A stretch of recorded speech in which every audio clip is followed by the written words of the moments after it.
The Auburn Tigers are heading to San Antonio. The Alamo, be on notice. Probably will be an Auburn takeover. We have a phenomenal Final Four. Auburn, Florida, Houston, Duke. That's one of the better Final Fours we've had in years, guys. When you talk about just from top to bottom, you can make a case easily, an easy case for all four teams winning the national championship. Also, Tennessee drops one in Indianapolis today. It's like I've been saying all year. The offensive ceiling for the Volunteers is what was going to limit them all season. And you saw that today with that performance. But we'll get right into it, guys. But before we get going, guys, this SEC basketball review, Dave Shumate, your lead college basketball analyst here at the SEC Unfiltered channel. This reaction brought to you by FANDUEL.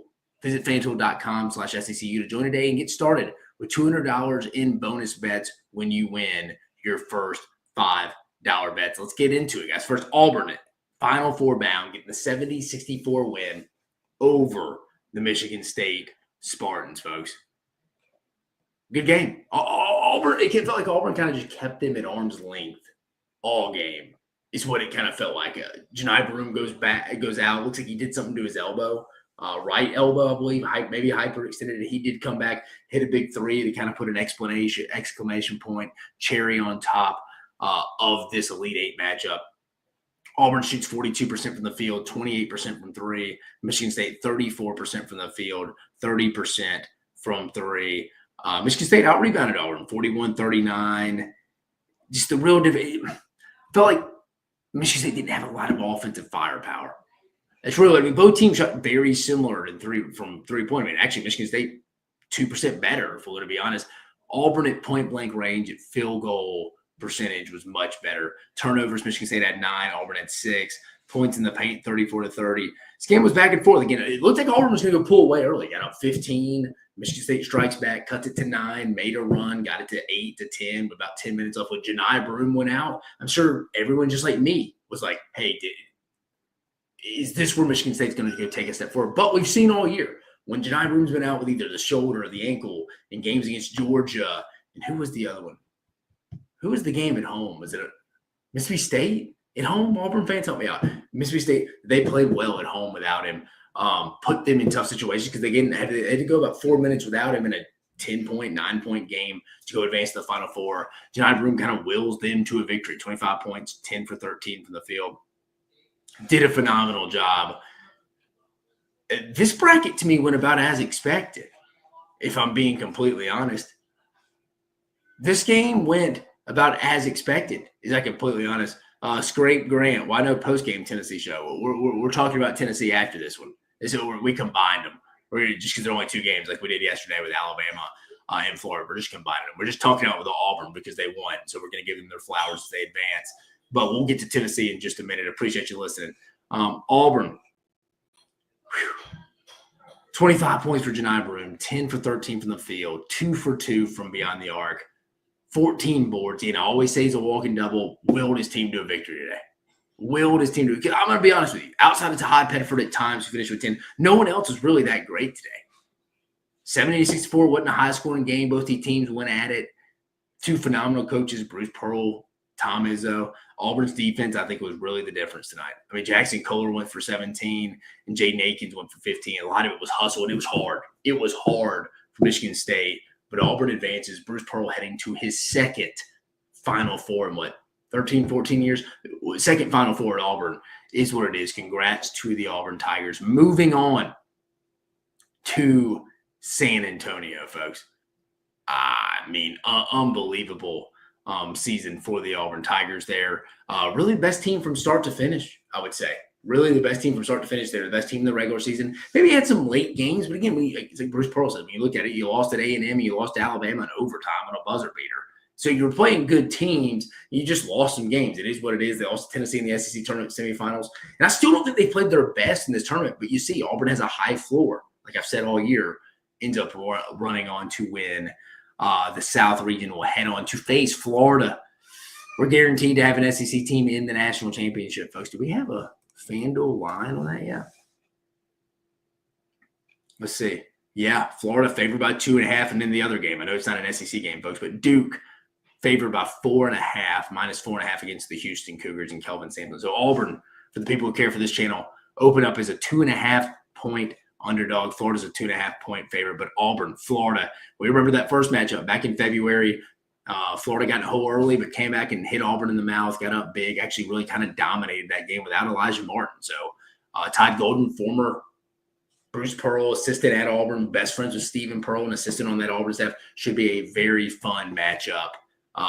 They know each other very well. Only played once this year, but they both been within each other's systems. We will guaranteed have an SEC team in the national title game, folks. But moving on to, unfortunately for Tennessee fans, the loss to Houston, 69-50. Houston gets it done. I mean, Tennessee, let's call it a spade, guys. Couldn't shoot the ball into the ocean from the boat today. 28% from the field, 17% from beyond the arc. It's 5 for 29. That's not going to get it done. Thought they defended well, decently at times. Houston hit some big shots, but that was always my concern with this Tennessee team.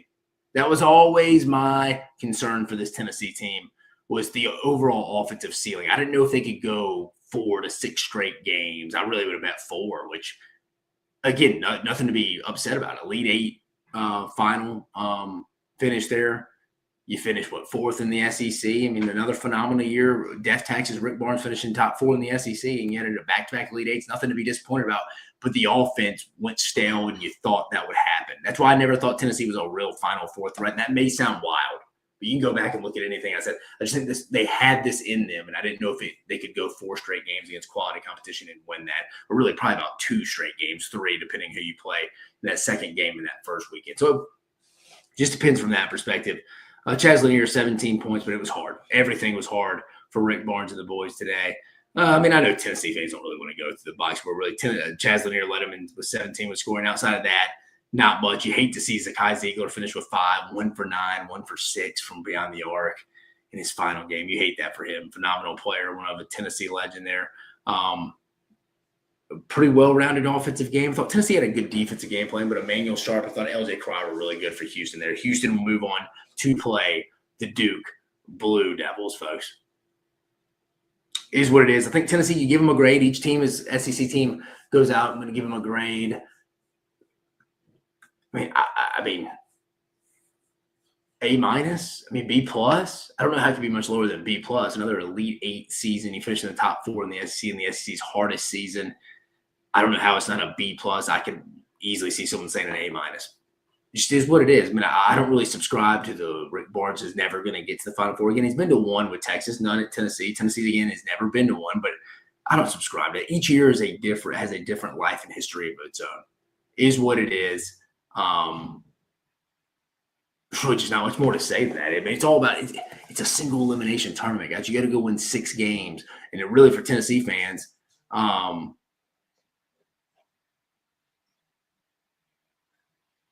yeah, I mean,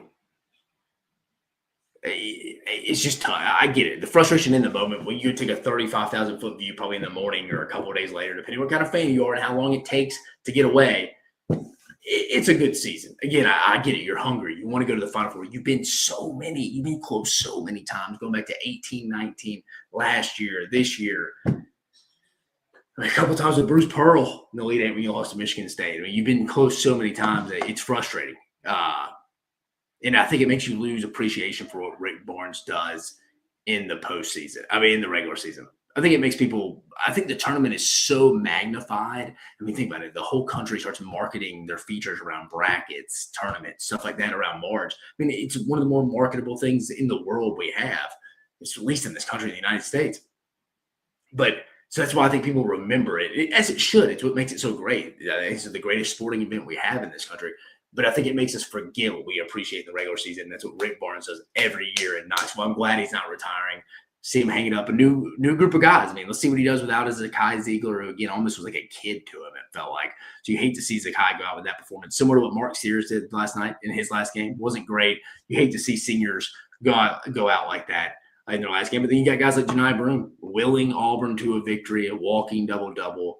Him and Cooper Flagg have been the best 2 players in the sport all year, folks. But Remember, guys, this reaction brought to you by our buddies over at FanDuel. This bracket season, FanDuel is letting you make the call because right now, new customers can get $200 in bonus bets when your first $5 bet wins. That's $200 extra bucks to bet on everything from clutch shots to last-second heartbreaks and even who's cutting down the nets. If you've been waiting to join, there's no better time. There's tourney action almost every day, and FanDuel has amazing bet types like spreads, totals, game props, and so much more.